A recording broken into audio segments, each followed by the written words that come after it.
हाँ तो रुकते इस वीडियो के अंदर हम एमके प्रोडक्ट के आईपीओ के बारे में बात करेंगे और जानेंगे कि इस आईपीओ के अंदर आपको कितना लिस्टिंग गेन मिल सकता है और आपको इस आईपीओ के अंदर अप्लाई करना चाहिए या नहीं। चलिए शुरू करते हैं। तो देखिए, सबसे पहले हम ये जानेंगे कि ये कंपनी क्या काम करती है। क्योंकि जो कंपनी है 2007 में ये कंपनी स्टार्ट हुई है, यानी कि लगभग 16 से 17 साल ये कंपनी को स्टार्ट हुए हो चुके हैं। क्योंकि जो कंपनी हेल्थ केयर से रिगार्डिंग यहाँ पे जो प्रोडक्ट्स होते हैं, जिसके अंदर हम मेडिकल डिवाइसेस हो गया, डिस्पोजेबल्स हो गया, जिसके अंदर हम कुछ प्रोडक्ट की अगर हम बात करेंगे तो फेस मास्क हो गया, अल्कोहल के जो स्पेड्स वगैरह होते हैं, लैंसेट नीडल्स हो गया, नेबुलाइजर्स हो गया, पल्स की जो ऑक्सीमीटर्स होते हैं, तो इससे जो मेडिकल यहाँ पे जो डिवाइसेस होते हैं वो ये कंपनी हमें यहाँ पे सेल करती हुई नजर आती है। अगर हम यहाँ पे कंपनी के टोटल प्रोडक्ट पोर्टफोलियो की अगर हम बात करेंगे, अराउंड 30 प्रोडक्ट ये कंपनी में सेल करती हुई नजर आती है। इसमें से अगर हम देखेंगे तो 20 प्रोडक्ट यहाँ पे कंपनी खुद बनाती है और 10 प्रोडक्ट में ये कंपनी में ट्रेड करती हुई नजर आती है, यानी कि कई और से प्रोडक्ट को लेकर फिर ये कंपनी में सेल करती हुई नजर आती है। अगर हम कंपनी के एम्प्लॉय बेस की अगर हम बात करेंगे तो लगभग 75 एम्प्लॉयज ये कंपनी के अंदर में भी अभी काम करते हुए नजर आते हैं।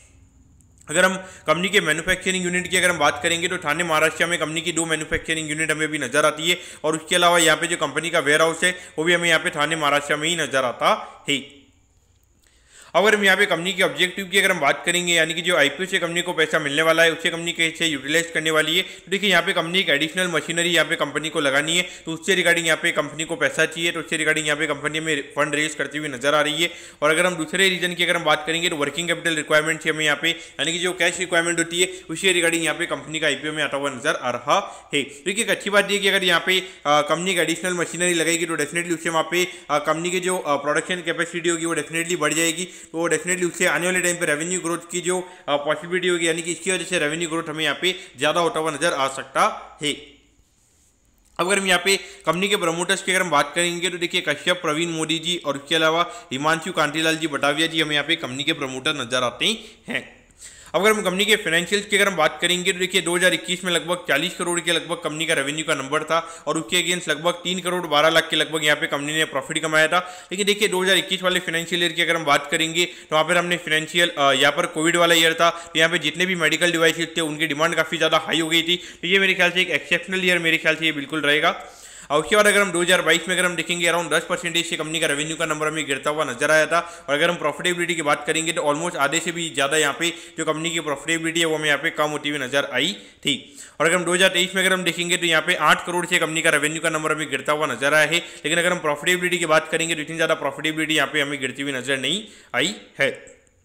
और अभी अगर हम 9 महीने में अगर हम देखेंगे अराउंड 23 करोड़ के लगभग यहाँ पे कंपनी ने रेवेन्यू किया, यानी कि ऑन एन एवरेज यहाँ पे पर क्वार्टर के लगभग 8 करोड़ के लगभग का रेवेन्यू यहाँ पे कंपनी में करती हुई नजर आ रही है। तो ये इंडिकेट कर रहा है कि लगभग 30 to 35 करोड़ के लगभग का रेवेन्यू का नंबर ये पूरे फाइनेंशियल ईयर में कंपनी का हो सकता है। अगर हम 9 महीने में कंपनी के प्रॉफिटेबिलिटी की बात करेंगे तो 2 करोड़ 15 लाख के लगभग का प्रॉफिट का नंबर में यहाँ पे नजर आता है, यानी कि ऑन एन एवरेज यहाँ पे पर क्वार्टर में लगभग 70 लाख के लगभग का प्रॉफिट यहाँ पे कंपनी ने किया, यानी कि लगभग साल भर में यहाँ पे लगभग 3 करोड़ के लगभग की अर्निंग यहाँ पे कंपनी की हो सकती है। तो कहीं ना कहीं देखा जाए तो यहाँ पे ये जो कोविड वाला ईयर था उसके बाद अगर हम देखेंगे तो यहाँ पे लास्ट 2 साल से इतनी ज्यादा ग्रोथ हमें आती हुई नजर नहीं आई है। और अगर ये साल भी अगर कंपनी 32 करोड़ के लगभग का भी अगर ये कंपनी रेवेन्यू करती है, यानी कि हार्डली यहाँ पे 14-15% की ग्रोथ का नंबर हमें यहाँ पे नजर आता है। तो कहीं ना कहीं देखा जाए तो यहाँ पे ग्रोथ का नंबर जो वो ये इंडिकेट कर रहा है कि यहाँ पे कंपनी के प्रोडक्ट की डिमांड इतनी ज्यादा नहीं है, या फिर डिमांड के अलावा ऐसा भी हो सकता है कि ये जो एरिया यहाँ पे कॉम्पिटिशन काफी ज्यादा होगा, तो इसकी वजह से यहाँ पे बियॉन्ड द पॉइंट ये कंपनी हमें ग्रो होती हुई नजर नहीं आ रही है।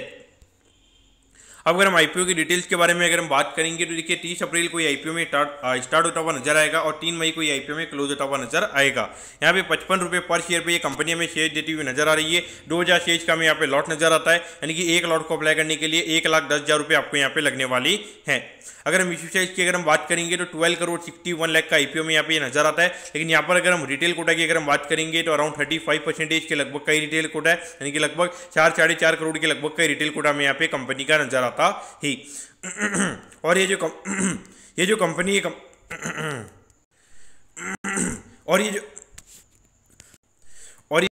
है कंपनी में बीएसई के एसएमई प्लेटफॉर्म पे ये कंपनी में लिस्ट होती हुई नजर आएगी। अगर हम टाइम टेबल के बारे में अगर हम बात करेंगे तो देखिए 6 तारीख को यहाँ पर आपको पता चल जाएगा कि आपको अलॉटमेंट मिला है, यानी कि अलॉटमेंट नहीं मिलता तो 7 को रिफंड मिल जाएगा, 7 को आपके डीमैट अकाउंट में शेयर आ जाएंगे अगर आपको अलॉटमेंट मिलता है, और 8 तारीख को ये कंपनी में लिस्ट होती हुई नजर आएगी।